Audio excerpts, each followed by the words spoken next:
Going live, going live, and I'm live. I'm live. So this is 3rd of Jan 2023. I'm doing this live sitting in my hotel in Thailand, Bangkok, and I have this intention to be making more live content, coming on live and speaking. Um, this intention is for many things. One of the things is for me to get comfortable doing lives and being consistently with my purpose of coming out here and sharing my inner work and helping people who are on their journey or thinking of starting their journey along the way with sharing my knowledge and experience along the way, so that it will be useful and brings value for people who is either on the journey or embarking on the journey. So um, I made couple of videos recently about my inner work journey as part 1 and part 2, where I basically spoke about, in a shortest form possible, my entire inner work journey, which is over a span of a very long time. Started, I would say, at the age of 10 and became intense when I was about 30, when I had health issues, when I really became a seeker, trying to find solution for my health issues, which basically geared me towards spirituality, understanding myself so that I can heal myself. So I started learning different modalities in spirituality, and then I was spending few years in the knowledge level of, intellectually understanding this. Of course, it helped me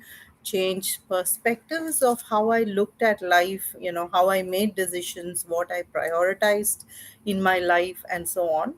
I still had uh, I still had periods of growth, and then there was periods of where didn't feel any growth. So this was my ego playing.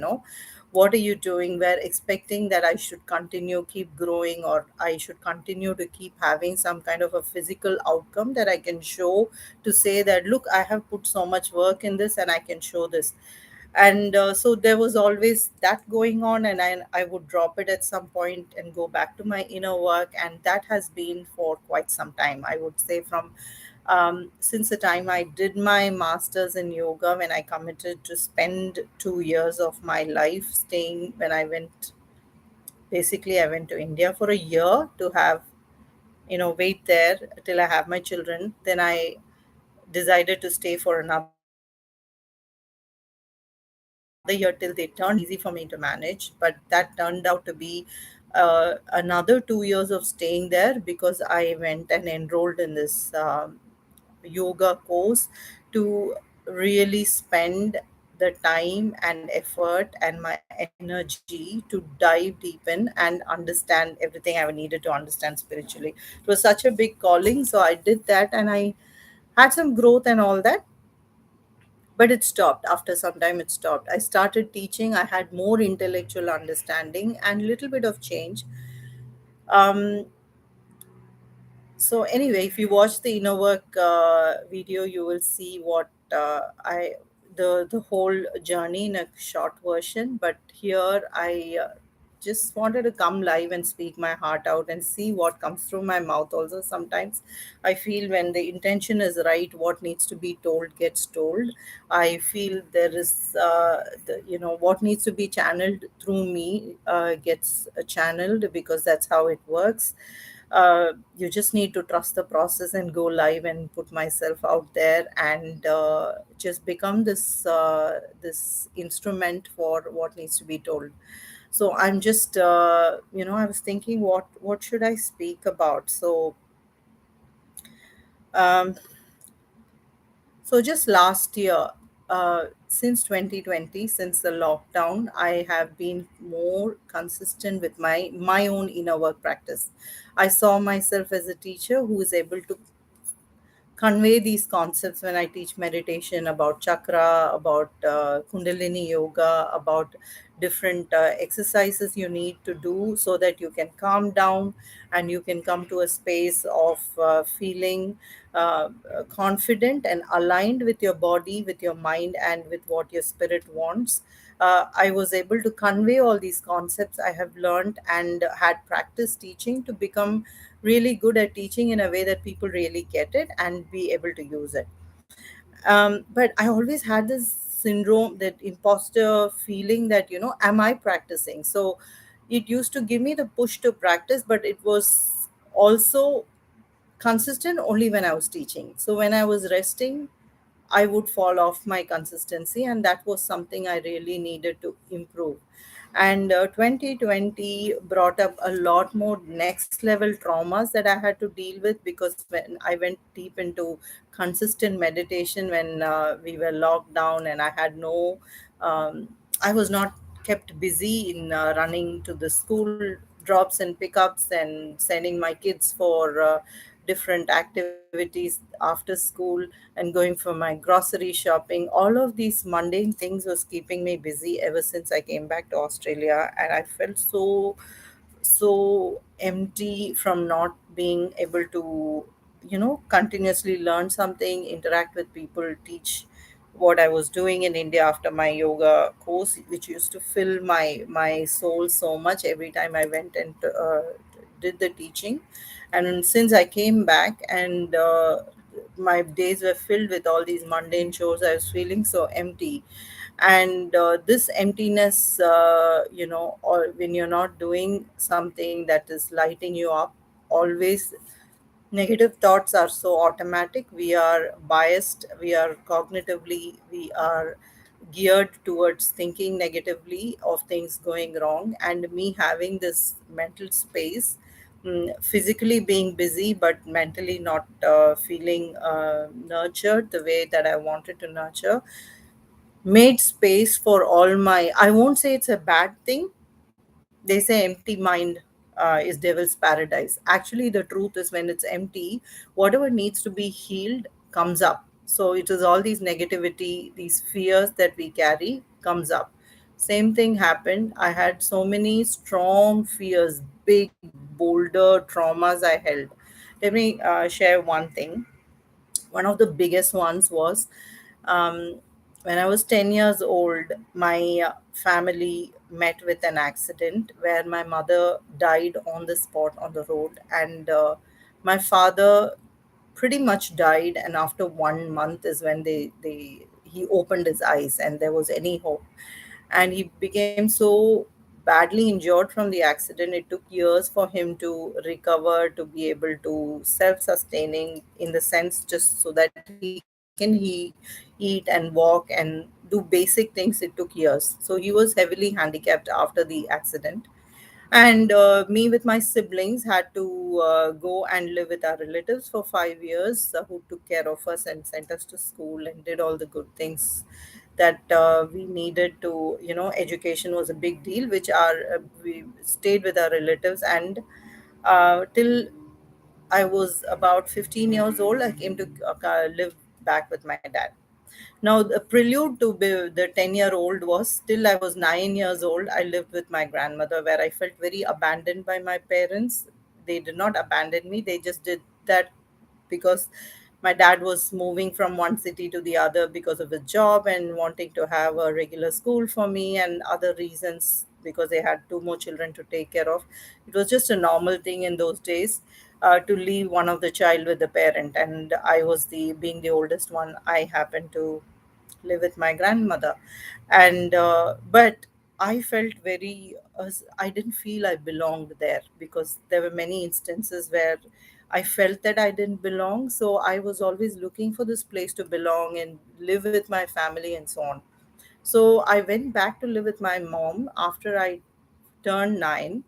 And I lived with my family exactly for 10 months before the accident happened, and I had to go back and live with my grandparent, right? Grandmother's house for 5 years. So what happened was, I had all these trauma, but I thought I dealt with a lot of it, didn't really think about it so much. As you're a child, you're more in the present moment.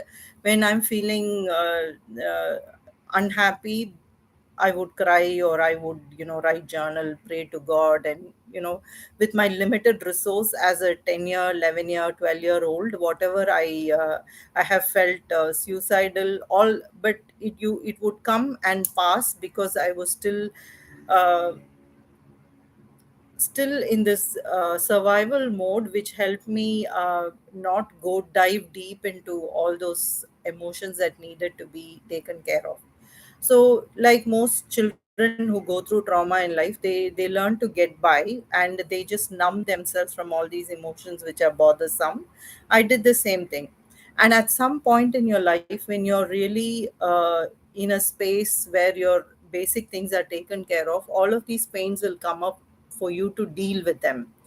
And if we don't deal with them properly and release them, it just turns into another, it gets pushed across, so that it becomes something bigger as an issue in your physical health or your mental health, and come back to you again later. All we are doing is just putting it off for another day. And I had been an expert in doing that throughout my 20s. And at 30s, when my body said that's enough, and I had started having autoimmune condition problems. So that's what led me into first yoga and nature cure. And living aligned with nature was a concept that was introduced to me by my naturopath, who healed me from the autoimmune condition, which nobody could heal me. I had seen so many doctors in Australia and then in India as well. Nobody could heal me. But this naturopath put this one thing. He said, your lifestyle, your everything you do is so away from nature. You need to come closer to nature and live in aligned with nature. So of course it went with breathing exercise, meditate, yoga, asanas that I needed to practice. But most importantly, it was food that are not processed. That he gave me a plan on how to eat fresh food and fresh fruits and vegetables, to heal myself, to cleanse my blood, and cleanse my body. And he so that was the first introduction to living in alignment with nature. So it was the first big hit I got, like, where I went into a rock bottom, where I thought, no, I really need to get my shit together, understand how to live aligned with nature. Happened when I first had my autoimmune condition when I was 30 years old. Then when I had my children, I had this huge feeling that, what whatever difficulty and trauma I had gone through, I want to be a better person, so that my kids don't have to go through the same thing. So that was this motherly instinct that gave me the motivation to go and enroll in that 2-year course, even though it absolutely made no practical sense for us to leave our lives and jobs and house and everything we have built in Australia. But to live, but to put all that on hold and put my spiritual growth ahead, on top of everything. The main motivation came from me being a good mother to my children, and so that I can be the best version, so that they don't have to go through what I went through. So that was just that motherly protection thing that was making me do that. And the next one was, the COVID was a big rock bottom, traumatic experience, in the sense I wasn't much of a trauma in the beginning. I actually loved the lockdown. I loved the time that I could spend for myself, that where I could spend enough time even with my husband, who's always busy with his work. Otherwise, we have never spent so much time together, and my in-laws are over. And I had this always had this yearning for living as a family unit, and it came together with no distraction. We were not allowed to go anywhere and do anything but just be with each other. So I absolutely enjoyed it, that I'm having so much time for self-care, that I committed myself to proper serious meditation, minimum 1 hour, maybe more hours certain days, but a minimum 1 hour every day I was doing that. So this made space for the big trauma to come up, because my kids were just going to go become 10 years. So for me, my fear in my mind, the connection was when I was 10 years, is when all this trauma might whole world became upside down, and my children are going to go 10, and maybe something will, I don't want the same thing for them, and all this fear of, them crossing the same threshold brought up so much intense fear in me that it became so all consuming that it just took me off. I couldn't think clearly. I felt so overwhelmed and distraught and all of that, where I felt this despondency I felt when I was first diagnosed and had all the autoimmune issues.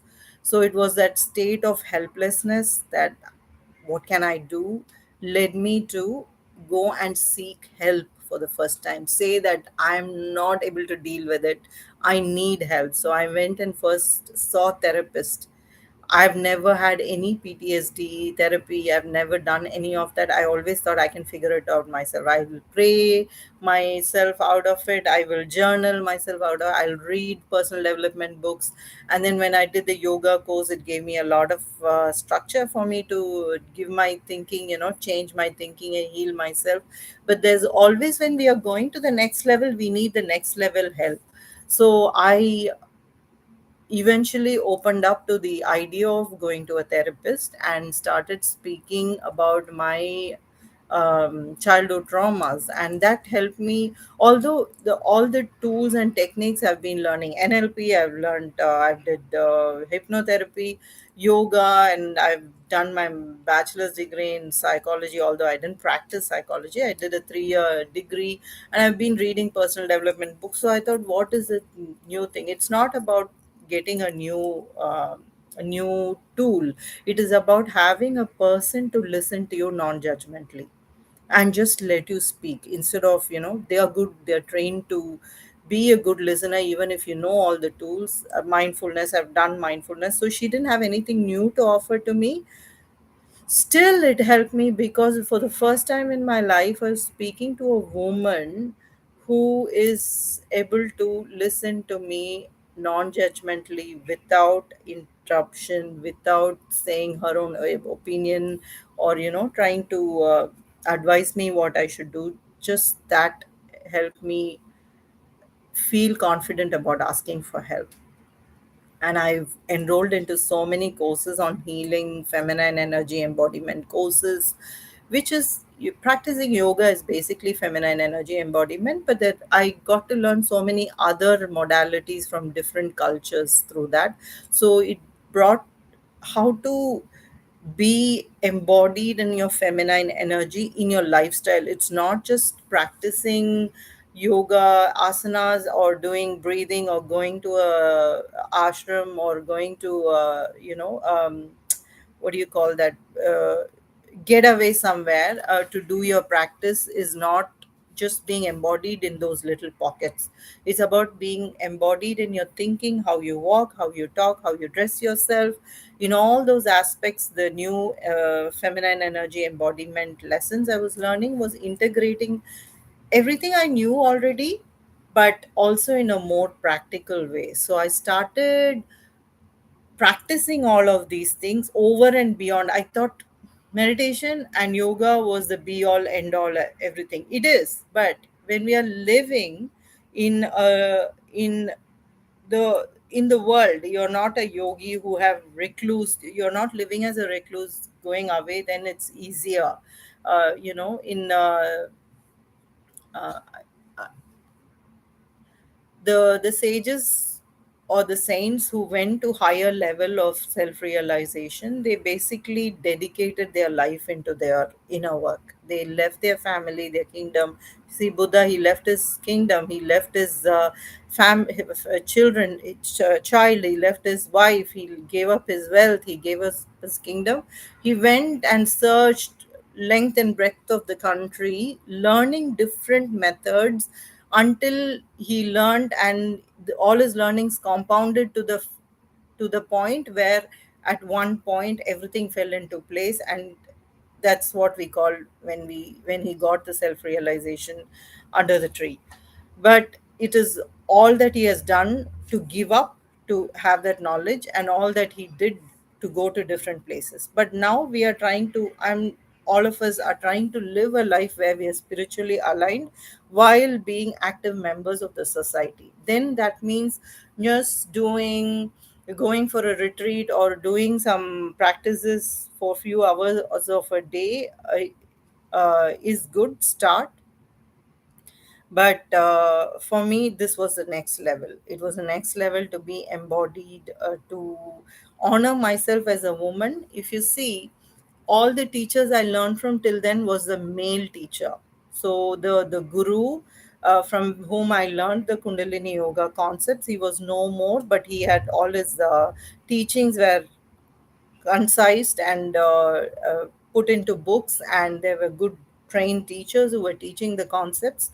But it was from a perspective and experience of a male in the society. And for me to learn feminine energy from a feminine perspective, from a feminine teacher, and to learn all these so many different feminine spiritual beings that are have been living before, but just that I have not heard of it, or because of living in this male dominant world we are in right now. um, I mean, not right now. Right now, there's a lot more changes happening, but I'm talking about my life experience. I did not have access to experience to all that, and to own your femininity, to own your as a whole by without putting a part of yourself in the shadow, but embracing all aspects of being a woman was deeply, deeply, deeply healing. So that was a huge change, I would say, coming out of this rock. I don't know how many at rock bottom, but definitely a huge, I would say, a huge threshold I had to go through to deal with this pain of losing the family at 10, and when my kids are going through the same threshold. So I was able to let go and heal through that. And since I started doing all of this, 2020, I've been regular and consistent with my inner work. And this regular, consistent inner work has made a huge, huge, huge transformation for me personally. And professionally, I get to see my worthiness, my feeling enough about myself, um, feeling confident about my voice, showing up live here and speaking. All of this, I mean, so many things. Yesterday, I sat down and wrote just for 2022. Just for 2022, I sat down and wrote what are the things I'm grateful for. And when I started, like, just one or two big incidents came up in mind, and I thought, there's nothing more.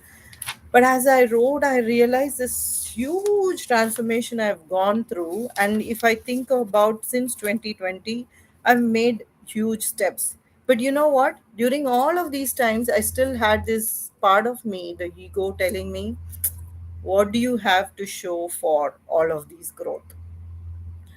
Do you have hundreds of clients? Have you signed up, or do you have so many courses like all of these other courses online?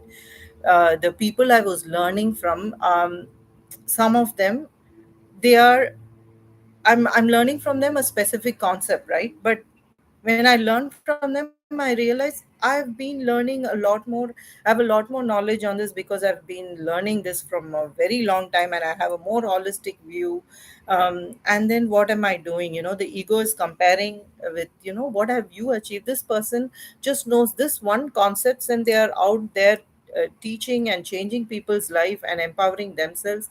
At the same time, they're doing all of these things, and what are you doing? So this ego also, used to come up, and we tend to look at, what is more fear, what we are not doing more, and not acknowledging all the great things. I'm actually in the right place, doing the right progress in my work for a specific purpose, which I don't even know, because the spiritual thing is, it's not everything laid out for you, like from plan A, like, step 1, step 2, step 10. And this masculine mind of, wanting to do things like that is the very thing that stops you, stop me, and stops anyone who wants to go out there and share their gift, is to wanting to know the whole plan, wanting to know step 10, while your current step needs to be step 1, right? So I had this as well, but doing this practice made me really realize how much progress I've made.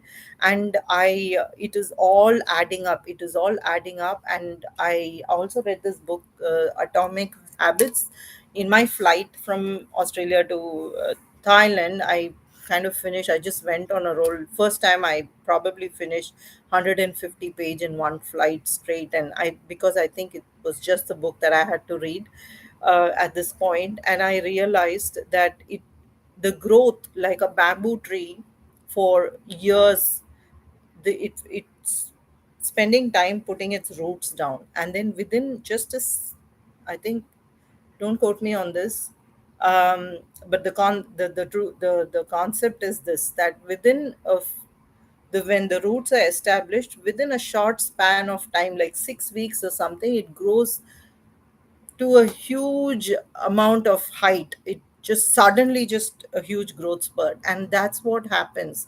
So all that I've been doing inner work on myself and learning social media, and facing my fear of social media, facing my limiting beliefs around social media, all of these things are actually adding up, putting up the roots. I'm not able to see my result as expansively that my ego wants to see, but the work is being done. And it I'm at a space where I'm really able to trust the very point fact that I'm doing this live is, I'm able to trust that it's all going to come together. And I the bamboo kind of growth is just inevitable, the compounding effect is just going to be inevitable. So I just made a promise to myself, I'm going to show up and share what I have learned, and just share from my heart. um, and just trust the process, trust the universe, and not let go of wanting to know the step 3 or 4 or 5 when I just need to take the next step. I'm going to show up and do this and see where it takes me. So I sat down and wrote, what am I going to be offering when I'm doing these lives to clients who might want to work with me? And so, what am I going to offer? So, I've always offered two courses where I have taught many people since the time I finished the yoga course, was starting from um, uh, uh, the Kundalini yoga practice, the 2 hour practice of learning how to transmute your energy from your Mooladhara or base chakra up to your crown chakra. So just doing that, learning how to do that, and doing that systematically will stunt your process of aging. It'll increase your youthfulness, it increases the ability of the body to heal, so immunity increase. It got so many benefits. Just not the practice alone, it is what you learn in the course makes the whole makes you understand your body, your mind, and uh, your spirit, and how it is all connected to the nature around. So I'd be offering that. I would be putting links of the course down in the description box. I would be offering my Heal and Glow course. So these two courses I've had so many great testimonials from some people, but I was always hiding. I just take all of these things and I keep I hide my testimonials. I don't ask for, I don't go out and say, look, I have made all these impact on people who have it's a, who has worked with me have stayed with me. So basically, I've always had the current clients I'm taking the gratitude class are all my word of mouth, because I see the value. I've held myself back from going out and becoming big. I think that was one of the fears, to really spread this knowledge and see the change in so many people. But I'm going to let go of that and come out here and tell you what I have to offer, and then leave it up to you to choose, if that is right for you. I would just be doing my job of showing up and saying, look, these are the things I have done, these are the things I could help you with, and then leave it at that. So I'm I'd be sharing for my already graduated Heal and Glow courses. I would take you down to the next level, which is the feminine energy embodiment course. Because once you come out of the victim mode of everything is happening to you, you would come out only when you learn about, when you have the self knowledge. Because true empowerment comes from self knowledge. True, when you understand how your body and mind and your spirit works, and how, what are the different constitutions of your body, and how you're connected, how your way of living, and your how you are connected to the society, how you're connected to the world at large, and how that in turn impacts you, and what are the different tools and that ancient wisdom of yoga has for you, your whole life changes, whole thinking changes, the perspective changes. So when you have this knowledge itself, you come out of the victimhood where you think everything is happening for you. You get empowered that you have the power to change your life. You have the power to, you're a powerful co-creator. You have to do your part along with what nature is already doing, God is already doing for you. It changes instantly you from see looking at yourself as a victim to someone who has power and control in your life. So when you have power and control, you are coming to a state of self awareness. You have self awareness of your body, mind, and your thoughts and your words and your actions. When you have all of these self awareness, then you become really responsible for changing your life, right? When, so I have spent a lot of years doing, no, when you know that you're so powerful, you'd always want to go and learn the new knowledge and go and do the practice that you need to do, take the action you need to do, so that you can create the life that you want, put the law of attraction into work. So some of you might have had experience using law of attraction for manifesting certain things. So for me, I manifested initially money quite easily, okay, to some extent, to one level. Then I had to break my barriers to the next level. I'm still breaking to the next level. Okay, so we are all in the right space. There's no wrong place where you start, but depending on the messages and the beliefs that were fed into you growing up regarding your health, regarding your body image that you carry, the self core beliefs you have around your body, regarding money you have, regarding relationships that you might have, regarding career you might have, all impacts how you're doing in your health, how you're doing in your money, how you're doing in your relationship, how you're doing in your career, and so on, right? So if you have less limiting beliefs, it's very easy for you to manifest in that area of your life. So I had less limiting beliefs around money growing up. My father was an accountant and he was really good at managing money and dealing with money. I always, heard about him and my uncle speak about money and investing and so on and so forth. I have spent part of my life in poverty, although my dad was well off because he was in the hospital and we had to be, in the care of our relatives. And I have experienced what poverty means. I've experienced that. I also have experienced knowing that we have the money, knowing that, not rich, knowing that we have a house to live and, we have food on the table. We didn't go on the road just because my dad, couldn't work anymore for the rest of his life. Did not happen to us because he made good investments when he was working before the accident. So that just took us, like, even though we had to live a very a life of, of very basic necessities, we were not on the road, being despondent even for money. We were screwed up emotionally. We were all like so dysfunctional. Everyone was so angry and anxious, and all the PTSD symptoms, which we did not know the term PTSD. We did not know about mental health. We were just survivors trying to live, and stepping, just trying to live basically. So we had other issues, but financially no issues. So I it was easy for me to manifest money, but I had issues in other areas. I had fertility issues for a long time. I had no trouble with my health, but I had fertility issues. Then I had issues with my health. I had autoimmune problem when I was just 30 years old. I couldn't walk. I had my, fleeting joint pains and lesions on the skin, all mysterious. They couldn't find what is wrong with me, but all of these symptoms, with fever, continuous fever was happening. So all of these things were happening. And so I had to learn to understand what are my beliefs in all these different areas.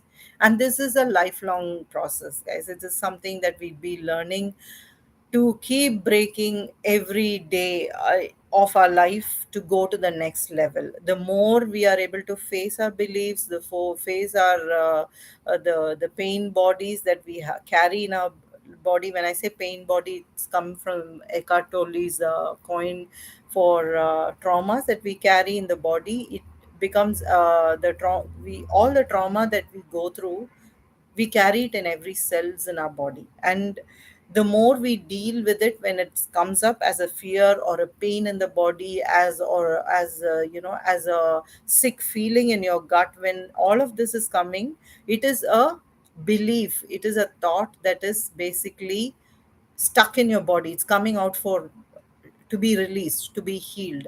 And this whole inner work is about throwing all different tools at it, be it yoga, be it breath work, be it mindfulness, be it journaling, be it feminine energy embodiment, be it self-love, be it affirmation, be it visualization. When you throw all of these different tools, you are keep breaking these different layers of yourself and come up to the next level. So I have my level 1 course for people who are still in, physically having issues of all the pains of your pain body, and also feeling like you're helpless, that you don't know what to do, you are overwhelmed with just life itself, because you're having all these issues in your body, you're having all these issues in your mind, you're having confidence issues. All of these things is a state where you feel victimized by life. Then the course Heal and Glow is for you. Just learning the content in that will shift you from a space of victimhood to a space of feeling in control of your life. When you come to that level, your next level would be the course that I'm offering for all my graduates of Heal and Glow is the Sacred Feminine Energy Embodiment course. So that will help you go and visit your past baggages, your storing, because now you have awareness, increased awareness. That increased awareness will put light on some big baggages you've been carrying on your shoulders that you want to offload.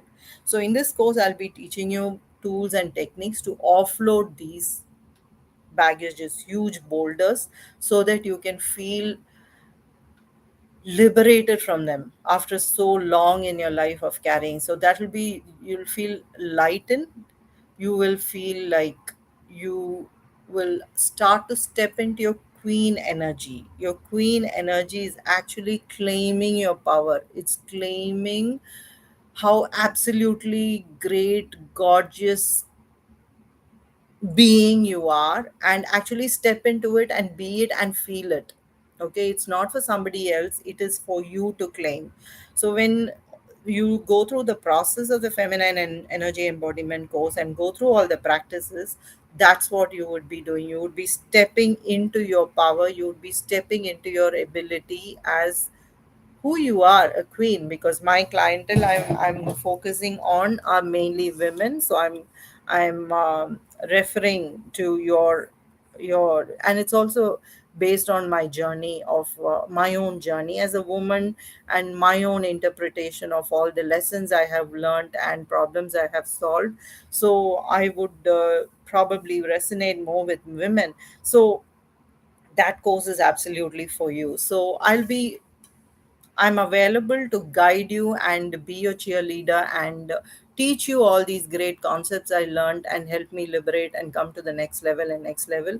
If you look at just my manifestations for 2022, I've traveled to 4 different countries, and Thailand is the fourth country. I've already been here 23 years back on my honeymoon, and I just vouched that I'll be coming here again and again ever so often, which did not happen. And I'm here 23 years later, but I'm so happy to be here.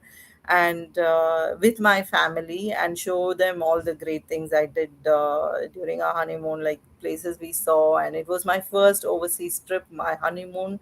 So I was so excited at that time. Now that I've traveled to many countries than at that time, I'm not that excited, but I am very truly grateful for being able to travel to US, 35 days road trip, India, 3 months, and again now in Thailand, a road trip in Australia, going to the Great Barrier Reef. Just last year, I've seen so many wonders of the world, from Grand Canyon to Niagara Falls to Great Barrier Reef, and I've been to the Liberty Statue, Washington. We went to 10 different cities in US, and then we went to 4 different cities on a road trip along the beach in Queensland, from Gold Coast, which is like kind of middle to the top end, to Cairns, and swimming in the Great Barrier Reef. And then here we are in Bangkok, and we'll be exploring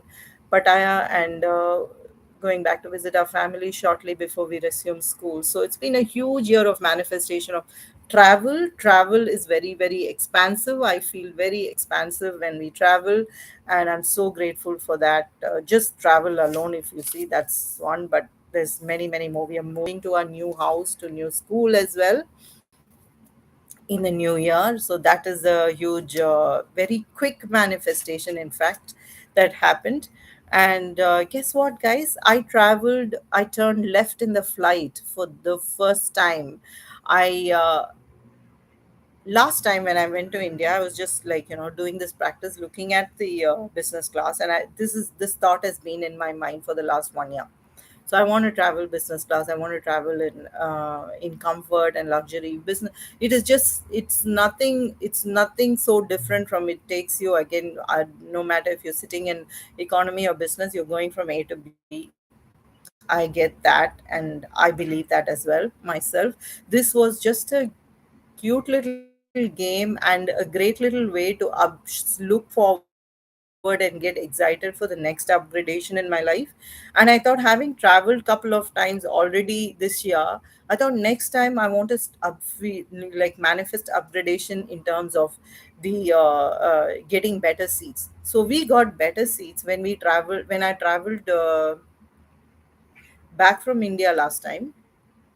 So the premier economy seat, which I don't think we paid extra for that, but for some reason we were just on the first row before the business class ends, the first class ends, right? So I was right close, and I was looking through, and I was like going through the manifestation, visualizing myself sitting there, and feeling the feeling of being there, and feeling happy and excited and satisfied with that feeling. And that's all, and I released it. It was not, I was not desperate for anything. It was just a cute little game I played.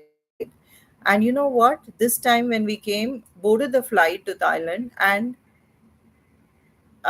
it was not a, it was a Scoot Plus, because that's the only flight we got to go to India via Thailand. And they said you got priority check-in, and you get to turn left and get bigger seats and more leg room.